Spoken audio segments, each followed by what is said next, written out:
ये हमारा तीसरा वीडियो है आज ये प्रैक्टिस सेट का हिंदी टेस्ट सीरीज। मैंने आपसे पहले बताया था कि उत्तर प्रदेश पुलिस भर्ती परीक्षा से संबंधित जो भी कंटेंट में हो सकेगा मैं आपको वो कंटेंट दूंगा।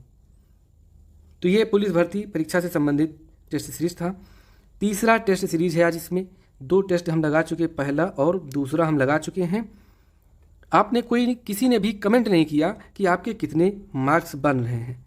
खैर कोई बात नहीं, अभी आपका मन नहीं बन रहा हो, लेकिन आप 3-4 वीडियो जैसे हमारा देखेंगे कंटेंट की, आप कंपेयर करेंगे मार्केट में उपलब्ध बुकों से, तब आपको लगेगा कि नहीं, चुन चुन कर क्वेश्चंस बनाए गए हैं और ये ऐसे व्यक्ति से बनाए गए हैं, ऐसे व्यक्ति ने इसको बनाया है जिसने खुद ही एग्ज़ाम को फेस किया हो। हमने इनमें सिर्फ उन क्वेश्चंस को नहीं शामिल किया है जो एक पैसेज के रूप में आते हैं, क्योंकि पैसेज का मतलब है पैसेज में कुछ भी दे सकते हो, तो उसकी क्या प्रैक्टिस करना। तो हम इस समय आप ग्रामेटिकली आपको मैं पूरा प्रैक्टिस करा रहा हूँ। पैसेज में आ जाएगा तो आप कर ही लेंगे, इतना मैं मानता हूँ कि इतना टैलेंटेड आप हैं। तो देर न करते हुए स्टार्ट करते हैं। फिर से आपसे नम्र निवेदन कि चैनल को सब्सक्राइब जरूर कीजिए, सब्सक्राइब कीजिए और कमेंट भी कीजिए। इससे जानते हो एक पॉजिटिव एनर्जी मिलती है जो मैं बयां नहीं कर सकता कितनी खुशी होती है अगर आप एक कमेंट भी कर देते हैं। अगर कोई ऐसी भावना है, नहीं मन है, तो फिर कोई बात नहीं, जैसे नहीं कर रहे हैं तो मत करिए, लेकिन अगर हल्का सा भी अगर सपोर्ट करना चाहते हैं तो चैनल को सब्सक्राइब जरूर करें और कमेंट जरूर करें। स्टार्ट करते हैं। जैसा कि ये पहला प्रश्न आप देख रहे हैं कि केंद्रीय हिंदी संस्थान की स्थापना कब हुई। तो इसकी स्थापना देखो, स्थापना 2 बार लिख गया। तो केंद्रीय हिंदी संस्थान की स्थापना हुई है 1961 में। आपको ये जानकर हैरानी होगी कि इस क्वेश्चन को हिंदी में लगभग उत्तर प्रदेश की कोई भी परीक्षा उठा के देख लीजिए, हर दूसरे से तीसरे एग्जाम में इस प्रश्न को रख दिया जाता था। क्यों? क्योंकि इसकी इंपॉर्टेंस है। तो इसको आप जरा मार्क क्लिक करिए। क्या क्लिक करेंगे? स्टार क्लिक कर लीजिए और इसका आंसर क्या होगा? 1961। अगला प्रश्न बहुत ही इंपॉर्टेंट प्रश्न है, शायद आपने पहले कभी ना पढ़ा हो इस तरह के प्रश्नों को। मैंने भी खोज के निकाला है इनको कि किसने कहा था कि गंगा को गंगा नहीं बल्कि समुद्र बनना होगा। ये किसने कहा था? ये कहा था आचार्य विनोबा भावे ने, ऑप्शन सी। अगला प्रश्न है कि इनमें से कौन नागरी प्रचारणी सभा के संस्थापकों में से नहीं है। तो राम नारायण मिश्र ये भी थे, रामचंद्र शुक्ल ये नहीं है, श्याम सुंदर दास ये भी थे, ठाकुर शिवकुमार सिंह ये भी थे। तो ऑप्शन इसका क्या सही होगा? ऑप्शन इसका सही हो जाएगा रामचंद्र शुक्ल। ठीक। अगला प्रश्न देखते हैं कि जो ये ब्रज भाषा है, कि ये ब्रज भाषा जो है ये कहाँ बोली जाती है। तो ब्रज भाषा जो ये कहाँ बोली जाती है, तो ये बोली जाती है, आप सीधा सीधा जान लीजिए कि मथुरा और वृंदावन में बोली जाती है। नेक्स्ट है कि हिंदी की कितनी उपभाषाएं हैं। तो उपभाषाएं कितनी हैं हिंदी की? तो ये हैं 5 उपभाषाएं। कौन कौन सी उपभाषाएं हैं? तो इनको मैं ज़रा लिख देता हूँ कौन सी। जैसे पूर्वी हिंदी, पश्चिमी हिंदी, फिर हो गया राजस्थानी, फिर हो गया राजस्थानी बाद पहाड़ी हिंदी, और कौन सा हो जाएगा? हो जाएगा इसमें पूर्वी, पश्चिमी, राजस्थानी, पहाड़ी और बिहारी। तो ये 5 उपभाषाएं हैं। अगला प्रश्न देखते हैं कि पयुम चर्यु किसकी रचना है। तो ये है स्वयंभू की रचना है, ऑप्शन सी। प्लूत स्वर है। तो प्लूत स्वर क्या है? एक मात्रिक होता है या द्विमात्रिक होता है या त्रैमात्रिक होता है? इनमें से कोई नहीं।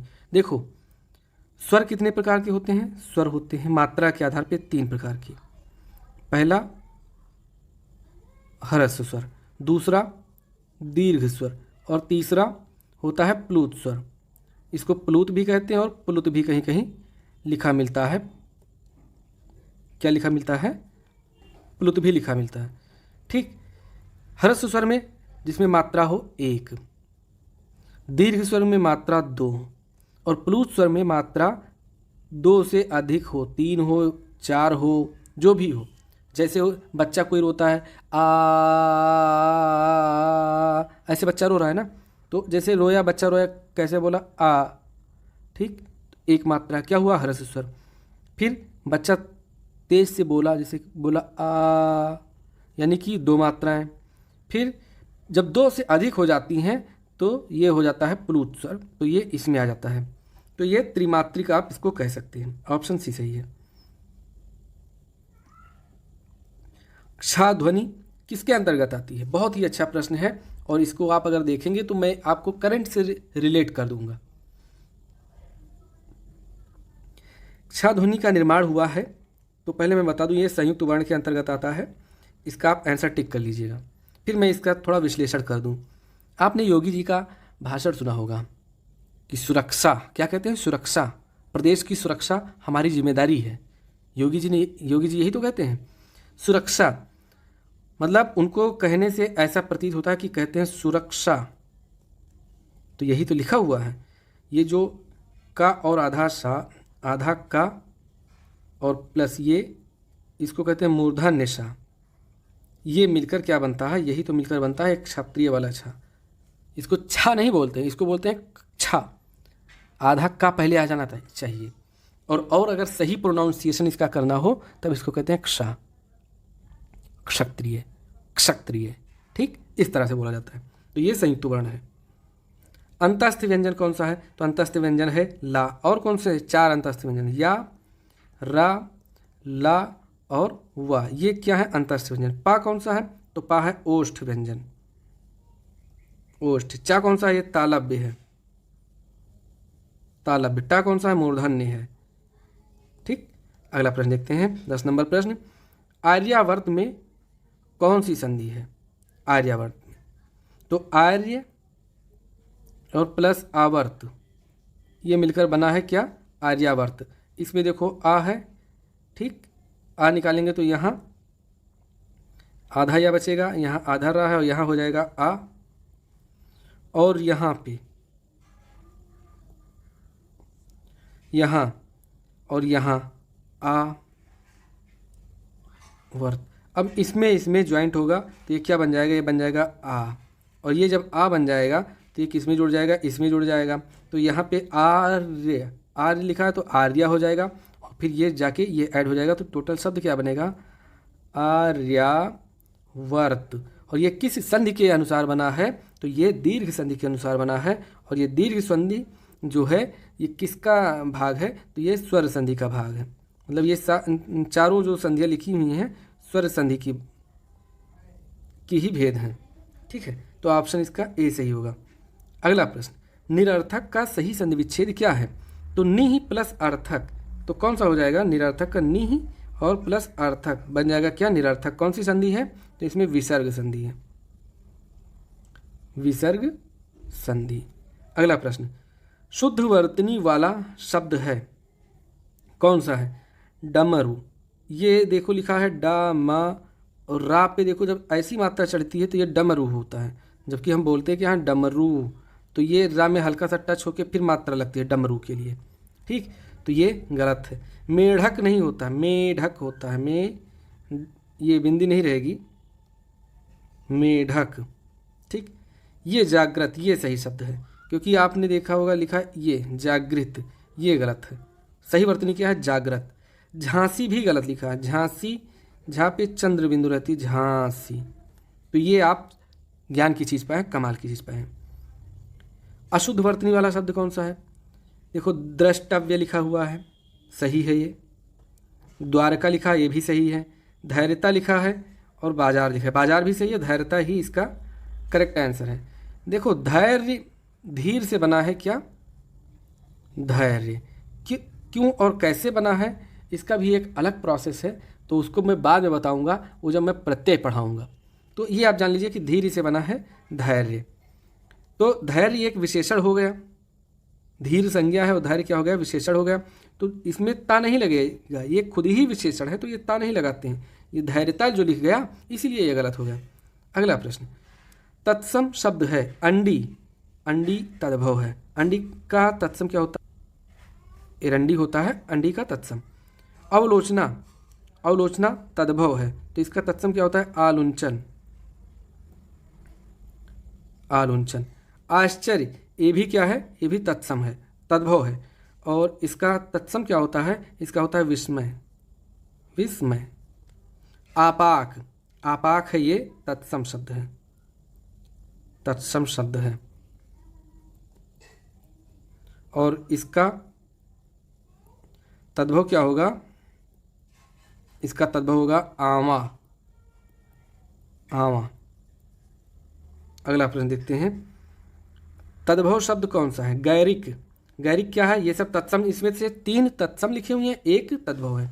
तो गैरिक ये तत्सम है, ठीक, तत्सम है। इसका तद्भव क्या होता है? गेरुआ, रंग दे तू मोहे गेरुआ, तो इसका गेरुआ। गोस्वामी तत्सम शब्द है, इसका तद्भव क्या होगा? इधर मैं लिख रहा हूं तद्भव, गोसाई, गोसाई होता है तद्भव। गर्मी, गर्मी है तद्भव, ये तद्भव है, ठीक। तो आंसर हमारा ये सही होगा, गर्मी। इसका तत्सम क्या होता है? इसका तत्सम होता है ग्रीष्म, तत्सम। गौर, ये भी तत्सम है और इसका तद्भव क्या होगा? तो तद्भव होगा गोरा, गोरा बादल की कथा, तद्भव। तो ऑप्शन इसका क्या सही हो जाएगा? सी सही हो जाएगा। जहाज किस भाषा का शब्द है? जहाज है तुर्की भाषा का शब्द, ऑप्शन ए सही है। अरबी भाषा का शब्द कौन कौन सा? जैसे मान लो दरोगा, दारोगा, चाकू, तोप, बीवी,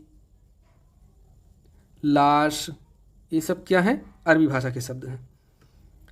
और संस्कृत भाषा का शब्द तो जानते हैं, त्वम, क्यम, अहम, ये सब संस्कृत भाषा के शब्द हैं। हिंदी के, हिंदी भी जानते होंगे। हिंदी देखो, आजकल हिंदी के बारे में अगर मैं बताऊं तो कुछ बच्चे ऐसे हैं कि हिंदी वो 35 तक गिनती नहीं जानते। अगर उनसे 36 बोल दो, बोलते सर 36 कितना? अरे 36। जब 36 बताओ तब उनको समझ में आता है, ओह या, मतलब हम सोचते हैं ऑटो वालों को पैसे देती होंगी, कैसे इसका चेंज लेती होंगी। मैं सबकी बात कर रहा हूँ।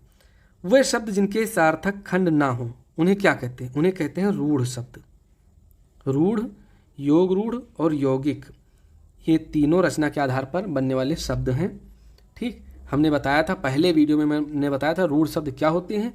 तो पहली परिभाषा उसकी यही देख लीजिए कि जिनके सार्थक खंड ना हो सके उन्हें रूढ़ कहते हैं, मूल शब्द होते हैं। और मूल शब्द उसे कहते हैं कि जिस शब्द का नाम लो उसका इमेज भी आ जाए, उस वस्तु का इमेज भी आ जाए, तो वो मूल शब्द कहलाता है। तो ऑप्शन इसका क्या सही होगा? ऑप्शन इसका सही हो जाएगा ए, ठीक। अगला प्रश्न देखते हैं कि निम्नलिखित में से टा प्रत्यय से बना शब्द है? कलूटा, खोटा, छोटा, खट्टा, ये तीनों नहीं बने हैं। क्या बना है? कलूटा, ऑप्शन ए सही है। आजकल देखो ऐसे ही शब्द बनते हैं, प्रश्न बनते हैं। क्या दिया गया है कि स्पर्श से, जो स्पर्श शब्द है, शब्द का विलोमार्थी, क्या विलोमार्थी बनाने के लिए किस उपसर्ग का प्रयोग करेंगे? अब आपसे इसमें उपसर्ग भी पूछ लिया गया। तो स्पर्श के नी, देखो निष्पर्श नहीं, नी होता है, तो नी अगर होता तो मान सकते थे, तो ये नहीं है। अनु, अनु भी नहीं है, कु भी नहीं है, तो आ होता है इसका। और क्या बनता है? आ स्पर्श, आ स्पर्श। अगला प्रश्न है कि अव्ययी भाव समास का उदाहरण है? निर्भय, ये निर्भय है, अव्ययी भाव का समास है। पतित पावन, पतित को पावन करने वाला, तो पतित पावन को, पतित को पावन करना या पतित को पावन या पवित्र करना, ये क्या है? यह है तत्पुरुष, तत्पुरुष समास है। नराधम, नरों में अधम, तो ये कौन सा? कर्मधार है, विशेषता बता रहा है कैसा? अधम, कर्मधार है।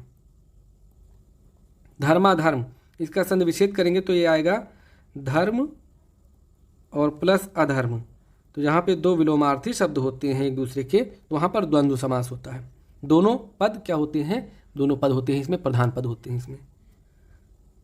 अगला प्रश्न, माता को शब्द को बहुवचन बनाने के लिए किसका प्रयोग किया जाता है? ओ या ए? देखो इसका जो सटीक सही शब्द है वो है, इसका आंसर है ए। जब माता में ए जोड़ेंगे तो ये बन जाएगा माताएं, माताएं। माताओं को बहुवचन में बुलाने के लिए क्या कहते हैं? माताएं, बहनें। ये ग्रामेटिकली जो व्याकरणिक तौर पर है ये सही शब्द है। बाकी आप माताओं बहनों कहते हैं वो गलत है। सही क्या होगा? ए। तो ऑप्शन इसका बी सही होगा। मच्छर का स्त्रीलिंग क्या है? ये आपके लिए क्वेश्चन, खास आपके लिए। मछली की मक्खी मादा मच्छर होता है। ऑप्शन सी सही है। मच्छर का स्त्रीलिंग मादा मच्छर। एक आपको मैं खासियत बताऊं कि जो मच्छर आपको काटते हैं ये मादा मच्छर हैं। मादा मच्छर ही आपका खून चूसते हैं। ठीक, जो मच्छर होते हैं, नर मच्छर होते हैं, ये क्या, इनका भोजन क्या है? तो पुष्पों का रस, पुष्पों का रस पीते हैं ये नर मच्छर। मादा मच्छर जो आपका खून चूसेंगे। मीरा ने अर्चना को कलम दिया, तो अर्चना को कलम दिया, रेखांकित शब्द क्या है इसमें? को है। तो मीरा ने अर्चना को कलम दिया, इसमें पूछ लिया है रेखांकित में कारक है, तो कारक कौन सा है? कारक है कर्म कारक। कर्म देखो, सॉरी कर्म कारक नहीं है इसमें, मैं भी फ्लो में गलत बोल गया और आप भी ऐसे कि कर्ता ने कर्म को, वो नहीं है इसमें, है कर। गलत ऑप्शन ही दिया तो कैसे ना बोलें इसमें। इसका एक ऑप्शन और बढ़ा लीजिए, ऑप्शन इसमें संप्रदान कारक, संप्रदान कारक, और यही ऑप्शन इसका सही है। अब मैं आपको इसका जो है बहुत कन्फ्यूजन होता होगा, मैं भी पढ़ता था तो मुझे भी बहुत कन्फ्यूजन हो रहता था कि कर्म कारक क्यों नहीं है, क्यों संप्रदान कारक है। क्योंकि कर्म का विभक्ति चिन्ह भी को है और संप्रदान का विभक्ति चिन्ह भी एक जो होता है वो को है।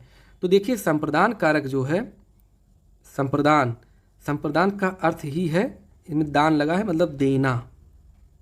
तो जहाँ पर वस्तुओं का या कुछ भी लेने देने की बात हो या ऐसी प्रक्रिया अपनाई जाए तो वहाँ पर क्या होता है? संप्रदान कारक होता है। तो मीरा ने क्या दिया? कलम दिया, किसको? अर्चना को। तो यहाँ पर जो को है ये है संप्रदान कारक,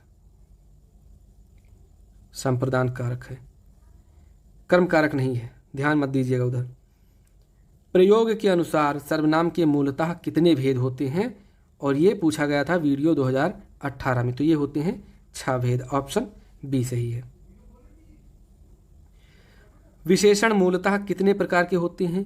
तो विशेषण मूलतः कितने प्रकार के होते हैं? ये 4 प्रकार के होते हैं। ऑप्शन ए सही है। देखो या इस, अब यहाँ से मैं 4-5 प्रश्न ऐसे डाल देता हूँ जो आपको प्रैक्टिस सेट में जो क्वेश्चन पेपर में मिलेंगे ही मिलेंगे, क्योंकि ऐसे पूछ लिए जाते हैं भेद वाले, और भेद में हम 4, 5, 3 प्रयोग, अर्थ, रचना, इनके आधार पे बटे हुए हैं हर चीज़, तो उनमें हम भूल जाते हैं। तो विशेषण मूलतः कितने प्रकार के होते हैं? 4 प्रकार के होते हैं। अब देखो संरचना के आधार पर क्रिया के कितने भेद होते हैं? तो संरचना के आधार पर क्रिया के 4 भेद होते हैं। ऑप्शन ए सही है। वाच्य कितने प्रकार के होते हैं? तो वाच्य कितने प्रकार के होते हैं? 3 प्रकार के होते हैं, जानते ही हैं। कर्तृवाच्य, कर्मवाच्य और एक भाववाच्य। अगर आप इंग्लिश मीडियम से तो आप जान लीजिए एक्टिव एंड पैसिव वॉइस कहते थे, तो वही वॉइस, वॉइस मतलब वाच्य, कहाँ गया वाच्य ये। तो ऑप्शन इसका ए सही होगा। भूतकाल के कितने भेद माने गए हैं?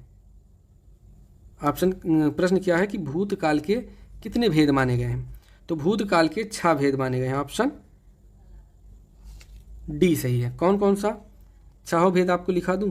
एक है सामान्य भूतकाल, दूसरा क्या है? अपूर्ण भूतकाल, तीसरा क्या है? आसन्न भूतकाल, आसन्न भूतकाल, चौथा क्या है? संदिग्ध भूतकाल, पांचवा क्या है? पूर्ण भूतकाल, छठा क्या है? हेतु हेतु मद, हेतु हेतु मद। इसका उदाहरण क्या है? अगर तुमने वादा किया होता तो मैं आज तुम्हारे साथ होता। मतलब तुमने अगर पास्ट में तुमने हमसे उस समय अपनी जो डिसीजन था, अपना वादा निभाया होता, मतलब एक कंडीशनल होता है ये। हेतु हेतु मतलब कंडीशनल, कि अगर तुमने तब अपना काम किया होता, अगर तुमने किया होता तो मैं भी करता, चूंकि तुमने नहीं किया तो मैं भी नहीं करूँगा।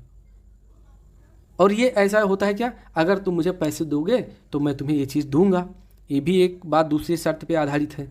तो ये एक भविष्यकाल में भी इसका एक भेद होता है, वो पढ़ेंगे बाद में। अगला प्रश्न कि अव्यय के कितने भेद होते हैं? तो अव्यय के कितने भेद होते हैं? अव्यय के भेद होते हैं 5। अभी तक आपने सुना होगा 4 भेद होते हैं, लेकिन 5वां लिख लीजिए, 5 भेद पूछे गए हैं। देखो पांचों भेद कौन कौन से हैं? तो पांचों भेद हैं ये: क्रिया विशेषण पहला भेद, दूसरा संबंध बोधक, तीसरा समुच्चय बोधक, चौथा विस्मयादि बोधक और पांचवा निपात। सबके बारे में जानेंगे धीरे धीरे। ठीक, अगला प्रश्न देखते हैं। खान और खान का अर्थ क्या है? तो देखिए खान मतलब होता है, इसका देखो यहाँ पे मैं लिख दूँ थोड़ा, ये जो खान है इसका मतलब क्या होता है? इसका मतलब होता है खदान, खदान। और ये जो खान है जहाँ पे नुक्ता लगा हुआ है ये वाला, इसका मतलब होता है पठान, मतलब ये सलमान वाले खान है। तो देखो खान मतलब क्या होना चाहिए? खान मतलब होना चाहिए खदान। तो पठान काट दो, इसमें खाना भी काट दो, पठान मिला और ये खदान भी हट गया। नहीं, ऑप्शन तीसरा कटेगा, पठान कट गया, खदान बचा। तो इसको तो एक ही ऑप्शन से हम क्लिक कर सकते थे। और इस खान का मतलब क्या होता है? इस खान का मतलब पठान होता है। देखो पठान भी है और खदान भी है, तो ऑप्शन क्या? डी ऑप्शन सही होगा। देखो किस हिसाब से आपसे संज्ञा पूछी गई है, जरा ध्यान से पढ़िएगा, क्योंकि इस तरह से संज्ञा बताने में लोग अक्सर गलती कर देते हैं। आपका घर जिस शहर में है उस शहर का नाम संज्ञा का कौन सा भेद सूचित करता है? जैसे आप मान लीजिए प्रयागराज में रहते हैं, तो प्रयागराज संज्ञा का कौन सा भेद है? तो ये है व्यक्तिवाचक, ऑप्शन बी। अच्छा मान लो ये शहर, शहर कौन सा संज्ञा है? तो शहर है जातिवाचक, जातिवाचक। ठीक,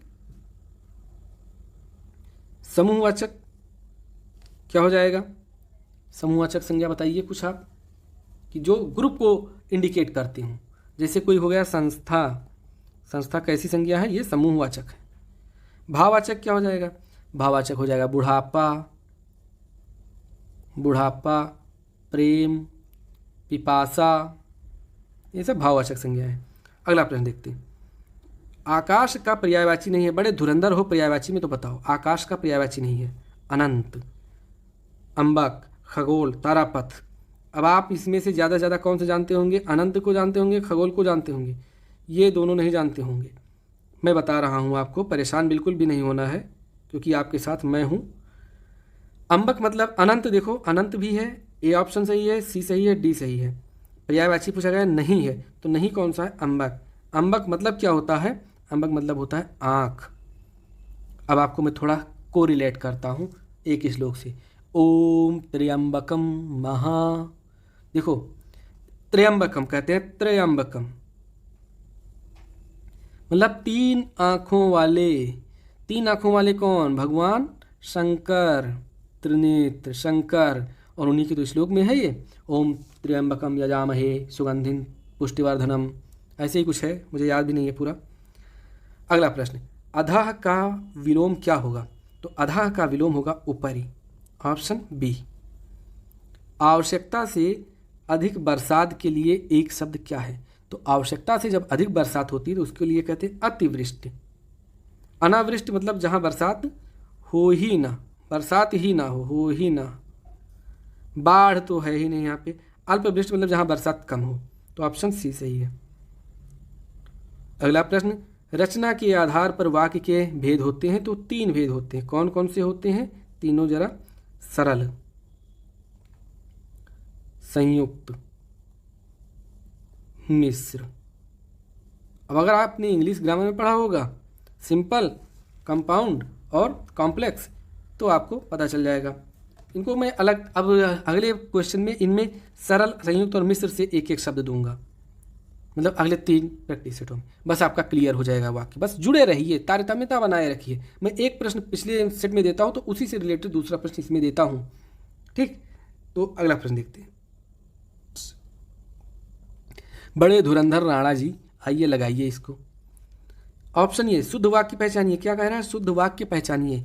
सीता जल्दी जल्दी बस में चढ़ गई, सही है? कहो हाँ। अरे नहीं सही है भाई, ये गलत है।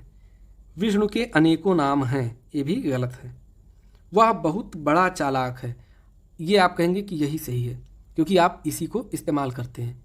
अरे भैया तुम बहुत बड़े यार वो हो, बहुत बड़े होशियार हो, बहुत बड़े चालाक हो, या बहुत बड़े बेवकूफ़ हो। जब बहुत लगा दिए तो बड़े क्या, बेवकूफ़ बड़ा थोड़ी होता है, क्वांटिटी होती है, बेवकूफ़ कितना है। ठीक, तो इसमें देखो विष्णु में अनेकों, ये इसकी वजह से ये गलत है। विष्णु के अनेक नाम हैं। क्या? अनेक नाम हैं। सीता जल्दी जल्दी बस में चढ़ गई, नहीं, सीता बस में, ये पहले रहेगा और इसका क्रम बाद में रहेगा। ठीक, चढ़ गई। फिर मैंने हस्ताक्षर कर दिए, ये सही शब्द है। और आपने अक्सर आप बोलते हैं कि मैंने हस्ताक्षर कर दिया, तो कर दिया गलत होता है। क्या? मैंने हस्ताक्षर कर दिए, ये सही शब्द होता है। तो इसका सही वाक्य ये है डी ऑप्शन। और अगला क्वेश्चन आज का लास्ट क्वेश्चन, और ये थोड़ा सा बूटी है, थोड़ा आप हंस लेंगे इसको पढ़ के। बछिया का ताऊ, ये आप किसी को कह भी दें और आराम से मज़ा भी ले और वो जान भी नहीं पाएगा जब तक अगर वो पढ़ेगा नहीं। बछिया का ताऊ का अर्थ क्या होता है? देखो ऑप्शन 1 कामचोर व्यक्ति नहीं, साहसी व्यक्ति नहीं, अत्यधिक मूर्ख होता है भाई, आपके काम की चीज़ मिल गई। अत्यधिक रौबदार व्यक्ति ये भी नहीं होता। तो ये थे हमारे 37 प्रश्न। ये आपके बिल्कुल पैटर्न पर आधारित हैं। इन प्रश्नों को अगर आप करके जाएंगे तो निश्चित तौर पर ही सफलता आपको मिलेगी। जाएगी कहाँ? अरे बच के कहाँ जाएंगी, खुशियाँ लौट आएंगी और मिलजुल के बांट लेंगे ज़िंदगी का गम। धीरे धीरे हौसला बढ़ाना है, हद से गुजर जाना है और नौकरी पाना है। ठीक, सब्सक्राइब जरूर कर लीजिएगा, गाना न सुनिए पूरा। ठीक है, मिलते हैं आपसे नेक्स्ट वीडियो में, तब तक के लिए नमस्कार, जय हिंद।